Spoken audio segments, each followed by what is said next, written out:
Hey everyone, this is Ben with RegisteredNurseRN.com, and in this anatomy lesson, I'm going to cover the vertebral column, also known as the spine, the spinal column, or the backbone. The vertebral column not only houses the spinal cord, which is located within that vertebral cavity, but it also distributes weight to the lower limbs, supports the head, allows for the attachment of various muscles and ligaments, and it facilitates movement and stability. The vertebral column is part of the axial skeleton, and it is made up of 33 individual bones during youth, which anatomists classify as irregular bones. Approximately 9 of the bones at the terminal end of the spine later fuse in adulthood to form 2 larger bones, the sacrum and the coccyx, which I covered in detail in previous anatomy videos on this channel. After the bones of the sacrum and coccyx fuse, the typical vertebral column consists of 26 bones, which anatomists divide into 5 main regions. And yes, you're going to want to remember these 5 regions for your anatomy exams. The first region is the cervical region, which consists of 7 cervical vertebrae, which make up the neck, and they are abbreviated as C1 through C7. Anatomists also call this region the cervical spine. And 7 and cervical both start with the same S sound, so that can help you remember that there are 7 cervical vertebrae. Next, you have the thoracic region, which consists of 12 thoracic vertebrae, abbreviated as T1 through T12. And it is super easy to remember that there are 12 thoracic vertebrae because they articulate with the 12 pairs of ribs to form part of that thoracic cage. And so you have 12 ribs and you have 12 thoracic vertebrae. And 12 and thoracic both start with the letter T, so that can also help you remember. Next, you have the lumbar region, which consists of 5 lumbar vertebrae. And these are abbreviated as L1 through L5. And these vertebrae are larger and denser than the preceding vertebrae, allowing them to support the weight of the upper body.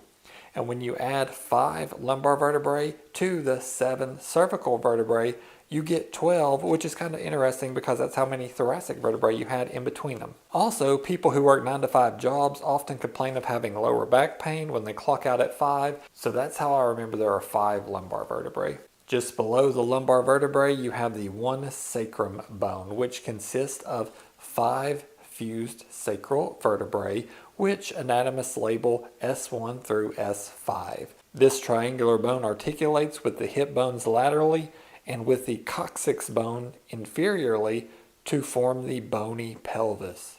And then finally, you have that 1 coccyx bone, which consists of 3 to 5 fused coccygeal vertebrae, which anatomists abbreviate as CO1 through CO4 or 5 or 3, depending on how many you have.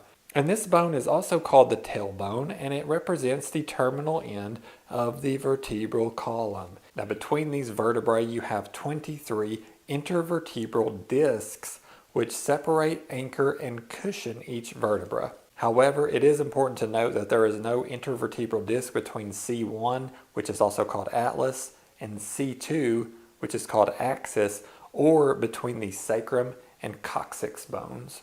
As you move down the spine, these shock-absorbing pads of fibrocartilage progressively thicken in size, and they consist of 2 main parts, the nucleus pulposus and the annulus fibrosus. The nucleus pulposus is a gel-like center of the intervertebral disc, and it is comprised of a mixture of water, collagen, and proteoglycans. Let the name help you out here. Nucleus means the central part of something, and pulposus is just a fancy word that means pulp. So this is the pulpy center of the intervertebral disc. The annulus fibrosus surrounds the nucleus pulposus in a series of ringed fibrocartilage layers, which is what the word annulus means. It means ring. And the fibrosis just refers to the fibrous nature of the rings, which consist of type 1 and type 2 collagen. Now, the interesting thing about this annulus fibrosus is that each ring layer is going to have fibers arranged at an oblique angle, which alternates with each ring, so it creates kind of like an X-like crisscross pattern. And these intervertebral discs are capped at the top and bottom with a thin cartilaginous end plate. Now let's take a look at the curves of the vertebral column. And as you look at it from the side, you'll notice right away that it's in a sort of S curved shaped pattern. And it has four curvatures. Two of them are called primary curvatures, and the other two are called secondary curvatures. The primary curvatures, which are also called kyphotic curves, are curves that were present during fetal development. These curves are convex, curving outwardly toward the back side of the body, and they include the thoracic curvature, again T1 through T12, and the sacrococcygeal curvature, which includes the sacrum and coccyx bone. The secondary curvatures are also called lordotic curves, and these are curves that slowly begin to form in the spine postpartum after the baby's been born. And these curves are concave, curving inwardly toward the front of the body. And they are going to include the cervical curvature, which is C1 through C7, as well as the lumbar curvature of L1 through L5. And I'll talk a little bit more about some ligaments in the spine in a future video when I talk about the anatomy of a typical, and then of course some of those specific regional vertebrae. Okay, that wraps up this video over the anatomy of the vertebral column. Now we have a free quiz that you can take on our website by clicking the link in the description or comment section below. That will help test you over this content and retain as much information as possible. In addition, we have an entire playlist of anatomy videos, so if you're studying this right now, you might want to check that out. Thank you so much for watching, and please subscribe.